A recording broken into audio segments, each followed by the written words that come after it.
ಬೆಳಗಿಂದ ಒಂದೇ ಸಮನೆ ನೆಗಡಿ, ಮೂಗು ಸೀನಿ ಸೀನಿ ಲೂಸ್ ಆಗ್ಬಿಟ್ಟಿದೆ.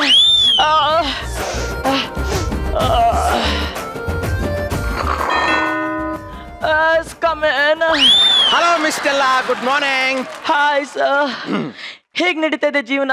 ಪ್ಯಾಂಟು ಶರ್ಟು ಶೂ ಹಾಕೊಂಡು ಕುಣ್ಕೊಂಡ್ ನಡೀತಿದೆ. ಯಾಕೆ, ಏನಾಯ್ತು? 2013 ಚೆನ್ನಾಗೇ ಇದ್ದೆ. ಆಮೇಲೆ ಮದುವೆ ಆಯ್ತಲ್ಲ, ಎಕ್ಕುಟ್ಟು ಹೋಯ್ತು ಜೀವನ.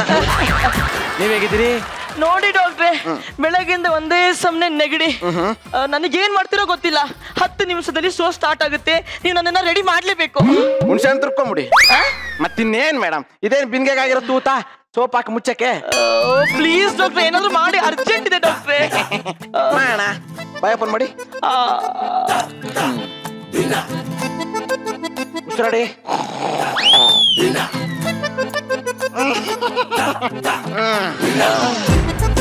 ಓ, ಭಾರಿ ಕೋಲ್ಡ್ ಆಗಿದೆ. ಸರಿ ಮಾಡ್ಬಿಡ್ತೀನಿ. ಥ್ಯಾಂಕ್ ಯು ಡಾಕ್ಟ್ರೆ. ನಿಮ್ ಹೆಂಡತಿ ಹೇಗಿದ್ದಾರೆ? ಹಾಸ್ಪಿಟಲ್ ನಲ್ಲೇ ಇದ್ದಾಳೆ. ಯಾಕೆ ಡಾಕ್ಟ್ರೆ, 1 ವರ್ಷದಿಂದ ಹಾಗೆ ಹೇಳ್ತಿದ್ದೀರಾ? ಏನಾಯ್ತು? ತಗೊಳ್ಳಿ, ಪಾಪಾಗ ನೀವು ಖರ್ಚಿಗೆ ಇಟ್ಕೊಳ್ಳಿ. Hi Stella. ಹಾಯ್. ಡಾಕ್ಟರ್ಗೆ ಏನೋ ದುಡ್ಡು ಕೊಡ್ತಾ ಇದೀಯಾ? ಅವ್ರ ಹೆಂಡತಿ ಪಾಪ 1 ವರ್ಷದಿಂದ ಹಾಸ್ಪಿಟಲ್ ಅಲ್ಲೇ ಇದ್ದಾರಂತೆ, ಅದಕ್ಕೆ ಖರ್ಚಿಗಂತ ದುಡ್ಡು ಕೊಟ್ಟೆ. ಹೌದು, ಅವ್ನ ಹೆಂಡತಿ ಹಾಸ್ಪಿಟಲ್ ಇರ್ತಾರೆ, ಯಾಕಂದ್ರೆ ಅವ್ನ ಹೆಂಡತಿ ನರ್ಸು. ಹೌದು. ಏನ್ ಡಾಕ್ಟ್ರೆ ನೀವು 1 ವರ್ಷದಿಂದ ಹಾಗೆ ಹೇಳಿನೇ ದುಡ್ಡಿಸ್ಕೊತಾ ಇದ್ದೀರಾ? ಹಾಸ್ಪಿಟಲ್ ನಲ್ಲಿ ಇದ್ದಾಳೆ ಅಂದೆ, ಕಾಯಿಲೆ ಅನ್ನ ನೀವು ಕೊಡ್ತಾ ಇದ್ರೆ ನಾನು ಇಸ್ಕೊಂತಾ ಇದ್ದೀನಿ ಅಷ್ಟೇ. Hi doctor. ಹಾಯ್. ಏನಾಗಿದೆ ಸ್ಟೆಲ್ಲಾಗೆ? ಸ್ವಲ್ಪ ಕೋಲ್ಡ್. ವಾವ್ ಮೈ ಗಾಡ್, ಕೋಲ್ಡಾ? ಚಿ ಚಿ ಚಿ ಚಿ, ಎಲ್ಲ ಡಸ್ಟ್ ಅಲರ್ಜಿ ಆಗ್ಬಿಡುತ್ತಲ್ಲ, ನಂಗೆ ಬ್ಯಾಕ್ಟೀರಿಯಾ ಹತ್ಬಿಡುತ್ತೆ. ಏನ್ ಶಿವು, ಇಷ್ಟ ದಿನ ನಾ ಶೋ ಮಾಡಿಲ್ವಾ? ನಂಗೇನ್ ಜಾಸ್ತಿ ನೆಗಡಿ ಆಗಿಲ್ಲ. Stella, this is too much.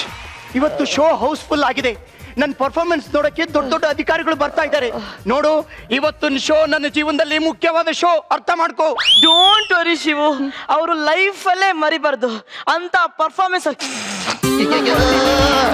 ನೋಡಷ್ಟಲ್ಲ, ಏನ್ ಮಾಡ್ತೀನಿ ನಂಗೆ ಗೊತ್ತಿಲ್ಲ. ಶೋ ಏನಾದ್ರೂ ಹಾಳಾದ್ರೆ ಅವಾಗ ಹೇಳ್ತೀನಿ, ಅಯ್ಯೋ 3ನೇ ಬಿಲ್ ಹೊಡೆಯೋ ಟೈಮ್ ಆಯ್ತು, ಬೇಗ ಬೇಗ ಸೈಡಿಗೆ ಬಾ. ಓಕೆ ಮೇಡಮ್, ಟ್ಯಾಬ್ಲೆಟ್ ತಗೊಳ್ಳಿ. ಥ್ಯಾಂಕ್ ಯು ಡಾಕ್ಟ್ರೆ. ಒಂದು ಸ್ಟ್ರಾಂಗ್ ಇಂಜೆಕ್ಷನ್ ಕೊಡ್ತೀನಿ, ಎಲ್ಲ ಸರಿ ಹೋಗುತ್ತೆ. ಅಯ್ಯೋ ಡಾಕ್ಟರ್, ನಂಗೆ ಅರ್ಜೆಂಟ್ ಇದೆ, ನನಗೆ ಇವಾಗ ಶೋ ಸ್ಟಾರ್ಟ್ ಆಗುತ್ತೆ, ನಾನು ಹೋಗ್ಲೇಬೇಕು. ಮೇಡಮ್, ಇಂಜೆಕ್ಷನ್ ತಗೊಂಡಿಲ್ಲ ಅಂದ್ರೆ ನೀವು ಶೋ ಮಾಡಕ್ ಆಗೋದೇ ಇಲ್ಲ. ಅಯ್ಯೋ ಡಾಕ್ಟ್ರೆ, ಅರ್ಜೆಂಟ್ ಡಾಕ್ಟರ್ ಹೋಗ್ಬೇಕು ಡಾಕ್ಟ್ರೆ. ನಾನು ಆಮೇಲೆ ಮಾಡ್ತೀನಿ.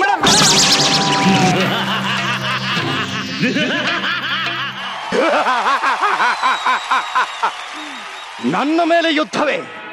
ಈ ಚಕ್ರವರ್ತಿ ಮಹಾಶೂರ 3 ಅಡಿ ಶಿವ ನನ್ನ ಮೇಲೆ ಯುದ್ಧವೇ? ನಾನೇನು ಸಾಮಾನ್ಯನೇ? ಬಂಡಿ ಬಂಡಿ ಅನ್ನವನುಂಡು ಭಂಡಬಕನನ್ನು ಕೊಂದು ಭಂಡಾಸುರ ಎನಿಸಿಕೊಂಡವನು ಸ್ವಾಮಿ. ಚಂದ್ರಲೇಖ, ಅದು ನೀನೇನಾ? ಹೌದು ಸ್ವಾಮಿ.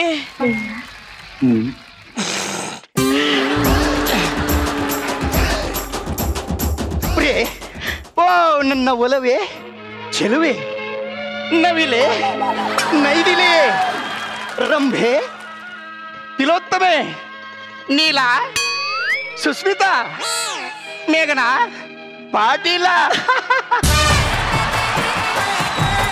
ಕ್ಷೇಮವೇ ರಾಣಿ? ನಾನು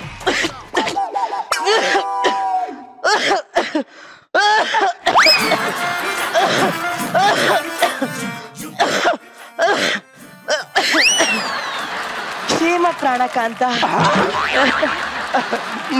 ಮಹಾರಾಣಿ, ಇನ್ನೊತ್ತು ಹೆಚ್ಚೊತ್ತು ನಿನ್ನೊಡನೆ ಕಾಲ ಕಳೆಯಬೇಕು ಎಂಬ ಹಂಬಲ ನನ್ನಲ್ಲಿ ಜಾಸ್ತಿ ಆಗುತ್ತಿದೆ ಮಹಾರಾಣಿ. ನನಗೂ ಹಾಗೆ ಅನಿಸುತ್ತಿದೆ ಮಹಾಪ್ರಭು.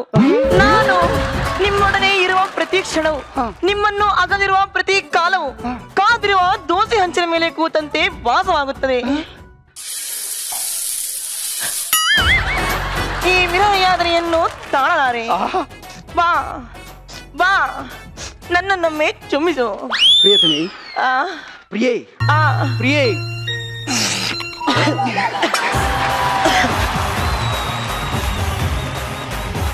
ಪ್ರಿಯಾ, ಯಾಕೆ ಚುಂಬಿಸುತ್ತಿಲ್ಲ? ಪ್ರಿಯತಮೆ,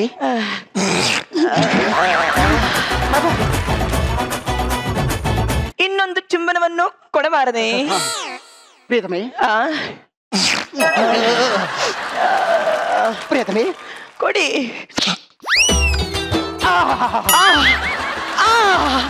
ಎಂತ ಚುಮ್ಮನ ಸ್ವಾಮಿ, ಆ. ನಿಮ್ಮ ಈ ಚುಮ್ಮನದಿಂದ ನನ್ನ ಮೈಯಲ್ಲಿ ಆನಂದ ಚಿಮ್ಮುತ್ತಿದೆ. ನಾನು ಪುಳಕಿತಗೊಂಡೇನು. ಉಗುರುಗಳಲ್ಲಿ ಹೂ ಅರಳುತ್ತಿವೆ, ನರಗಳಲ್ಲಿ ನದಿಗಳು ಹರಿದಾಡುವಂತದಂತಾಗುತ್ತಿದೆ. ಸ್ವಾಮಿ, ನೀವು ಸಾಕ್ಷಾತ್ ಆ ಮನ್ಮಥನನ್ನೇ ಜ್ಞಾಪಿಸಿಬಿಟ್ಟಿರಿ ಸ್ವಾಮಿ.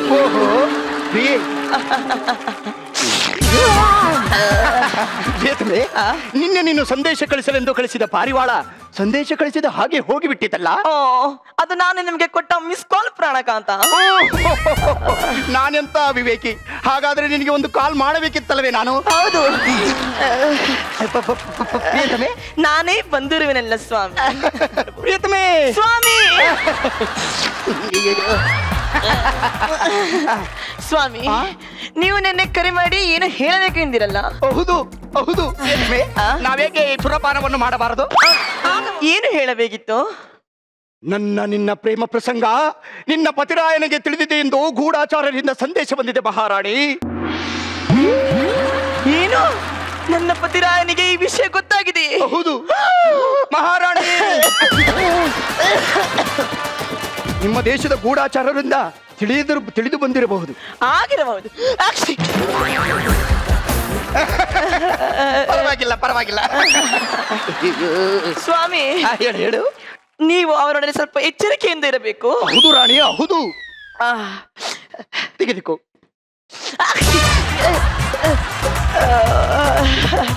ಪರವಾಗಿಲ್ಲ ಪರವಾಗಿಲ್ಲ. ಸ್ವಾಮಿ, ನನ್ನ ಪತಿ ಹೆಣ್ಣು ಹಣ್ಣು ವಿಚಾರದಲ್ಲಿ ಅಪಹರಣ ಮಾಡಲು ಬಂದರೆ ಬಿಡುವುದಿಲ್ಲ. ಬಿಡುವುದಿಲ್ಲ? ಹಾ. ಹೇಗೆ? ನನ್ನ ಮಗ ತಾನೂ ತಿನ್ನುವುದಿಲ್ಲ, ತಿನ್ನುವರೆಗೂ ಬಿಡುವುದಿಲ್ಲ. ಅವರು ನಮ್ಮನ್ನು ಹತ್ಯೆ ಮಾಡಿದರೂ ಮಾಡಬಹುದು. ಏನು ಹತ್ಯೆ ಮಾಡಿದರು?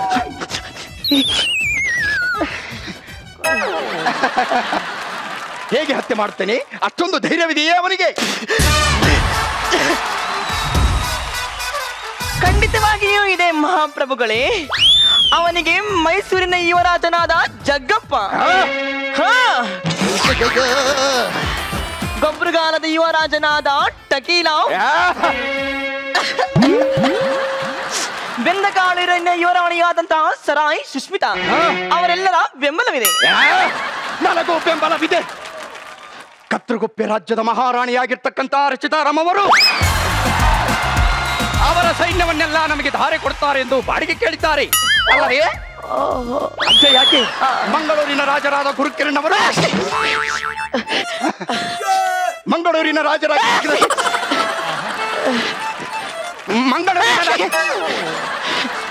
ಇವಾಗ ನಾನು ಯಾಕೆ ಮಾಡ್ಬೇಕೋ ಬೇಡವಾ?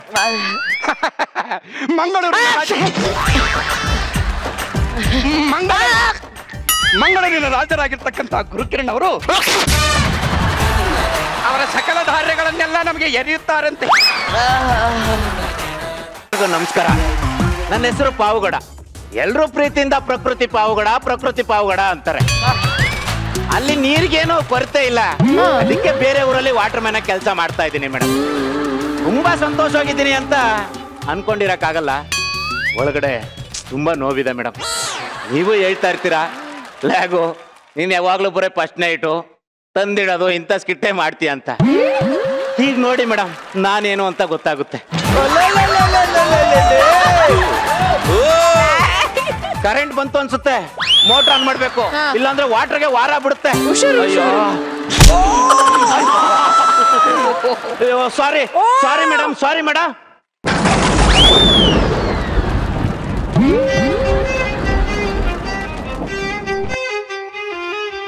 ಗೊಬ್ರಿ ಪಗೋಡ, ಗೊಬ್ರಿ ಪಗೋಡ. ಇಷ್ಟು ವರ್ಷ ಆದ್ರೂ ನನ್ನ ಹೆಸರು ಪಾವುಗಡ ಅಂತ ಪೂರ್ತಿ ಹೇಳಕ್ಕೆ ಬರ್ತಾ ಇಲ್ವಲ್ಲ? ಎಲ್ಲಿ ಹೇಳಕ್ಕಾಗುತ್ತೆ, ನೀನ್ ನನಗೆ ಪೂರ್ತಿಯಾಗಿ ಸಿಕ್ಕಿ ಅಲ್ವಲ್ಲ? ಗೊಬ್ರಿ ಗೊಬ್ರಿ ಗೊಬ್ರಿ. ಅದಿರ್ಲಿ, ಹೇಗಿದ್ಯಾ? ತಿಂಗ್ಳಿಗೆ 5,000 ಸಂಬಳ ಕೊಡ್ತಾರೆ, ಈಗ 500 ಜಾಸ್ತಿ ಮಾಡಿದ್ದಾರೆ. ನೀನ್ ಹೇಗಿದ್ಯಾ? ನಾನು ಬೆಳಗ್ಗೆ ಎದ್ದ ತಕ್ಷಣ ಪೌಡರ್ ಹಾಕತ್ತೀನಿ, ಸ್ನೋ ಹಾಕತ್ತೀನಿ, ತುಟಿಗೆ ಲಿಪ್ಟಿಕ್ನು ಹಚ್ಕೋತೀನಿ. ವಯಸ್ಸು ಕಾಣಬಾರ್ದು ಅಂತ ಡೈನು ಹಚ್ಕೋತಾ ಇದ್ದೀನಿ. ಆದ್ರೆ ರಾತ್ರಿ ಹೊತ್ತು ಲಿಪ್ಟಿಕ್ ಕಳ್ಸೋರು ಯಾರು ಇಲ್ಲ ಅಂತ ನಾನೇ ಅಳಿಸ್ಬಿಟ್ಟು ಮಲಕತ್ತಾ ಇದ್ದೀನಿ. ಗೊಬ್ರಿ, ಇಷ್ಟು ವರ್ಷ ಆದ್ರೂ ಇನ್ನೂ ತಮಾಷೆ ಮಾಡೋದೇ ಬಿಟ್ಟಿಲ್ಲ ನೀನು. ಅದಕ್ಕೆ ತಾನೇ ಬೆಸ್ಟ್ ಕಾಮಿಡಿಯನ್ ಅಂತ ಸೆಲೆಕ್ಟ್ ಮಾಡಿರೋದು.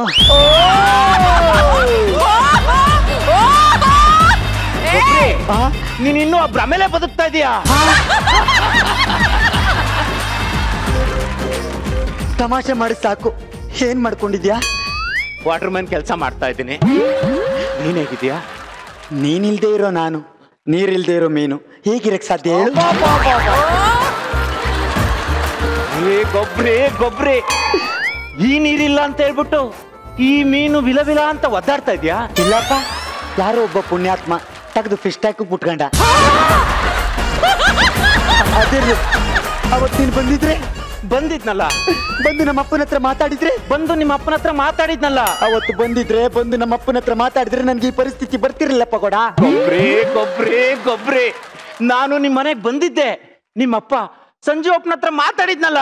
ಚಟಪ್, ನಮ್ಮಪ್ಪ ಸಂಜು ಅಪ್ಪ ಅಲ್ಲ, ಮತ್ತೆ ನಂಜಪ್ಪ. ಮತ್ತೆ ಈ ಸಂಜೀವಪ್ಪ ಯಾರು? ಮನೆ ಪಕ್ಕದವನು. ಇದ್ರಲ್ಲೇ ಗೊತ್ತಾಗುತ್ತೆ ನಿನ್ ಪ್ರೀತಿ ಅಂತದ್ದು ಅಂತ. ಆ ಉಳುಕ್ತಾಗ ಸಂಜೀವಪ್ಪನ ಮನೆಗೆ ಬಂದಿದ್ಯಲ್ಲ, ಸರಿನಾ? ಆಗಿದ್ದಾಗೋಯ್ತು. ಆಗೋಗಿರೋ ಮದುವೆಗೆ ಆರ್ಕೆಸ್ಟ್ರಾ ಮಾಡಿ ಏನ್ ಪ್ರಯೋಜನ? ಸುಖವಾಗಿದ್ಯಾ? ಏನೋ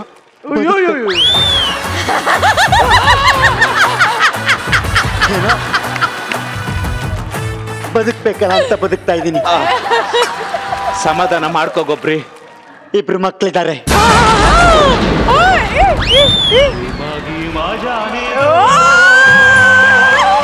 ಗೊಬ್ರಿ, ನನ್ನ ಜೀವನಕ್ಕೆ ಎಳ್ಳು ನೀರು ಬಿಟ್ಬಿಟ್ಟಲ್ಲ ಗೊಬ್ರಿ. ಎಳ್ಳು ನೀರು, ಎಳ್ಳು ನೀರು, ಎಳ್ಳು ನೀರು. ನೀನ್ ಅವತ್ತೊಂದಿನ ನನ್ನ ಮನೆಗೆ ಬಂದು ಒಂದ್ ಲೋಟ ನೀರು ಕುಡ್ದು ನಮ್ಮ ಅಪ್ಪನ ಹತ್ರ ನಾನು ಕೇಳ್ಕೊಂಡು ಮದ್ವೆ ಆಗಿದ್ರೆ ನೀನ್ ಬಾಳಿಗೆ ಎಳ್ಳು ನೀರು ಬಿಡೋ ಪರಿಸ್ಥಿತಿ ಬರ್ತಿತ್ತಪ್ಪ ಕೂಡ.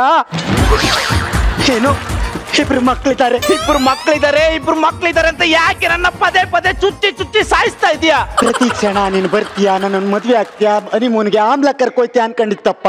ಅದು ಆಮ್ಲ ಅಲ್ಲ ಕಣೆ, ಮತ್ತೆ ಶಿಮ್ಲಾ. ನೋಡ್ದಾ, ನೀನ್ ಚೇಂಜ್ ಆದಂಗೆ ಆಮ್ಲ ತಗೋಗಿ ಸಿಮ್ಲ ಮಾಡ್ಬಿಟ್ಟಿದ್ದಾರೆ. ಗೊಬ್ರಿ ಪ್ರತಿದಿನ ನೀನ್ ಬರೋ ದಾರಿಗಾಗಿ ಕೊರ್ಗಿ ಇಬ್ರು ಮಕ್ಳಿದ್ದಾರೆ. ಇಬ್ರು ಮಕ್ಳಿದ್ದಾರೆ. ನಿನಗೆಲ್ಲ ನನಗೂ 2 ಮಕ್ಳಿದಾವೆ.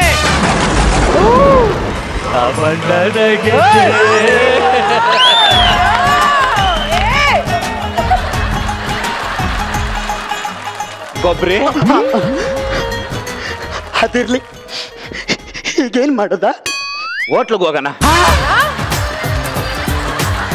ಹೋಗಿ ಕೇಸರಿ ಬಾತು, ಉಪ್ಪಿಟ್ಟು, ಗೋಡಂಬಿ, ದ್ರಾಕ್ಷಿ ಅಂತ ಏನಾದ್ರು. ಯಾವಾಗ್ಲೂ ತಮಾಷೆನೇ ಅಲ್ವಾ ನಿನ್ಗೆ? ಮತ್ತಿನ್ನೇನು ಓಡೋಗಣ? ಮತ್ತಿನ್ನೇನ್ ಗೊಬ್ರಿ, ಇಬ್ರು ಸೇರಿ ಮದ್ವೆ ಆಗೋಣ. ಮದ್ವೆನಾ? ಯಾಕೆ? ಈ ನೀರಿಗೆ ಈ ಮೀನ್ ಇಷ್ಟ ಇಲ್ವಾ? ನಾನು ಎಷ್ಟು ದಿನ ಅಂತ ಫಿಶ್ ಟ್ಯಾಂಕ್ ಒಳಗೆ ಸಾಯ್ಲಿ, ನನಗೂ ಸಮುದ್ರದಲ್ಲಿ ತೇಲ್ಬೇಕು ಅಂತ ಆಸೆ ಇಲ್ವಾ? ಆದ್ರೆ ನಮ್ಮಿಬ್ರು ಮದ್ವೆಗೆ ಸಮಾಜ ಒಪ್ಪುತ್ತಾ? ಸಮಾಜ ನಿಮ್ಮ ಅಪ್ಪನ ಮನೆ ಅನ್ಕೊಂಡು ಸಂಜೆ ಅಪ್ಪನ ಮನೆಗೆ ಹೋದಾಗ, ಅಯ್ಯೋಪ್ಪ ಇದು ಸಂಜೆ ಅಪ್ಪನ ಮನೆ, ನಂಜಪ್ಪನ ಮನೆ ಅಲ್ಲ ಅಂತ ಬಂದ್ ಹೇಳಿತ್ತ ಈ ಸಮಾಜ. ನೀನು ಶಿಮ್ಲಾನ ಆಮ್ಲ ಅನ್ಕೊಂಡಾಗ ಬಂದು ಕಾಗುಂಟ ತಿದ್ದಿತ್ತ ಈ ಸಮಾಜ.